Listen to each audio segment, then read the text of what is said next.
சுவிசேஷம். இந்த நாளுக்குரிய தேவ வார்த்தை.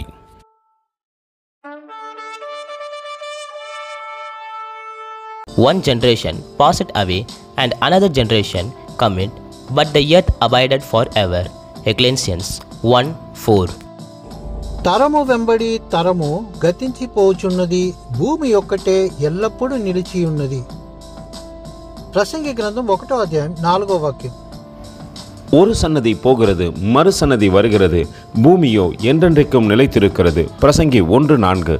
அன்பின் தேவ பிள்ளைகளே, இந்த வாழ்க்கை நிலையற்றது என்பதை நாம் அறியாதபடிக்கு வாழ்ந்து கொண்டிருக்கிறோம்.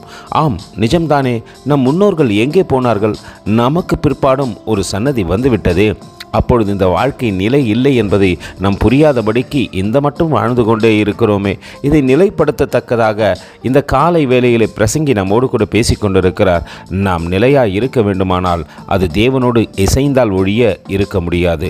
தேவனோடு இசைந்திருக்கத்தக்கதாக தருணங்கள் கிடைக்கும் பொழுது அவரோடு கூட இணைவோம். நிலையற்ற வாழ்வை நிலைப்படுத்துவோம். கர்த்தருக்கு பிரியமாய் செயல்படுவோம். கர்த்தர் தாமே உங்களை ஆசீர்வதிப்பாராக. ஆமேன். எங்களோடு கூட இணைந்து ஊழியம் செய்ய விரும்பினால் இந்த வார்த்தைகளை மற்றவர்களுக்கும் பகிர்ந்து கொடுங்கள்.